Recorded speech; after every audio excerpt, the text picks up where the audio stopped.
Welcome back. It's time for more Trinity. This channel is dedicated to getting you ready to meditate with us every Wednesday night. Every Wednesday night we do this world-changing meditation. We empower different energies into the consciousness, and you can be a part of it. If you're not already, subscribe to this channel. Like this video. Give us a comment, or maybe even share it with somebody that you think could really benefit. All of these things make us more visible, make what we're doing here a bigger and bigger movement. Be a part of it. You've come to the right place.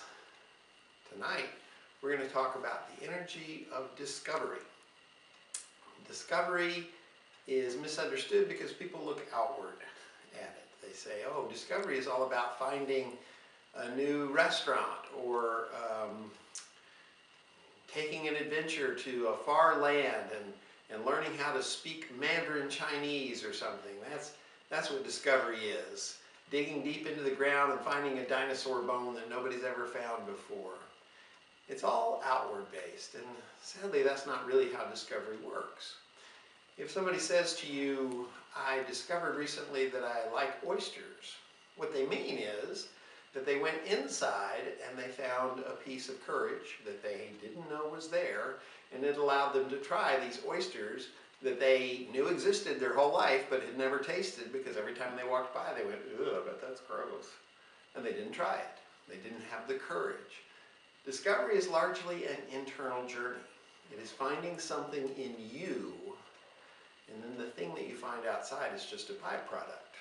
If I say, I found a shortcut to work, what I mean is that I uncovered inside of me a new piece of awareness, because I've gone that route and I've walked right past that street forever and ever and ever, and I never thought maybe that's a shortcut to work.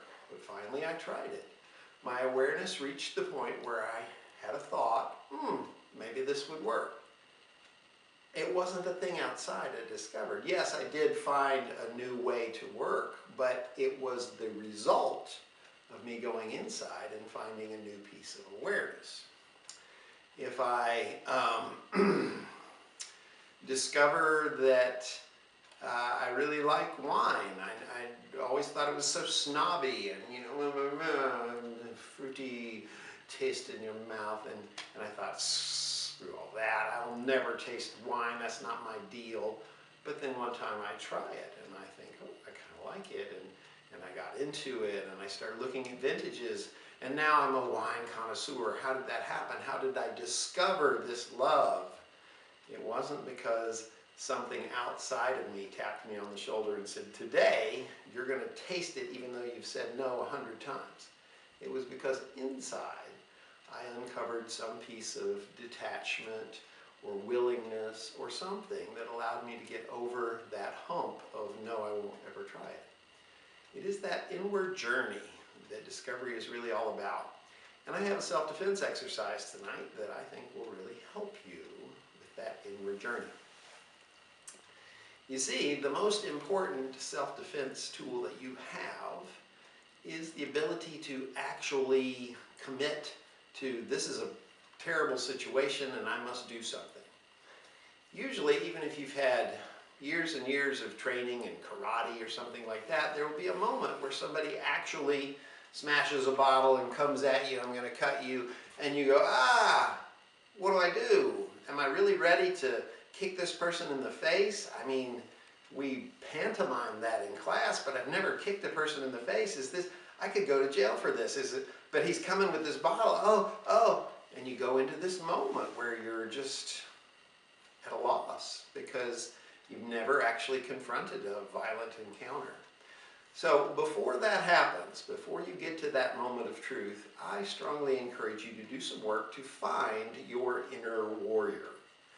Your inner warrior is in there somewhere, and it's different for everybody. Some people, their inner warrior is a very calm, composed samurai. For some people, they're a raging barbarian, and they see smoke coming out of their hair, and they'll dive in and do what needs to be done. For some people, their inner warrior is a tactician, a general who thinks clearly in the moment and is icy cold inside. Some people, it's more about this huge rush of adrenaline, and they feel like one of those people that can lift a car off a small child. You don't know what your inner warrior's like until you go find it. But you need to know that it's in there, and you need to know how to access it. Because when a self-defense situation actually comes up, you might freeze up, you might just see red and lose all motor control and just flail around. You might become terrified and no clear thought will go through your head. You don't know what's going to happen, but you do need that inner warrior to guide you through that moment. So find it ahead of time. Find your inner warrior. An easy way to do that is to take a harmless inanimate object like a chair, maybe a dead tree or something, and if you have to go out in the woods, pick up a stick, hit that tree over and over again, do it and feel the impact come up through your arms. Tell yourself, this thing's trying to get me. I'm not going to let it. I'm not going to let it get me. No way. I'm not going with you. You can't force me into the van. I don't know you. Get away from me. And you have to really let yourself get into that tense, pressured situation where you feel the adrenaline start to flow. And you white knuckle and you grab a stick or something and you hit it. You'll find your inner warrior. It'll come to the surface and you'll develop a relationship with it. And that will be more useful in a self-defense situation than any technique that I could teach you. Now, maybe you don't have one of these super cool foam bats, and maybe you're not able to go out in the woods and find a stick, but there's always a pillow. You've got a pillow around your house somewhere. Find a chair or a sofa or something and just wail away on it for a while. It'll help you cathartically release some fear or anger that's in there, and that's always a good thing. But more importantly, it's going to get you in touch with that part of you that steps in a moment of crisis, your inner warrior. You need to be able to access that warrior, and this is a wonderful way to do it. It's also a perfect way to understand discovery, because as you've seen by attacking a chair, all you're really doing is bringing intensity to your internal journey. That's all discovery is. Intensity in your internal journey. If you can wrap your head around that, then you can experience some discovery.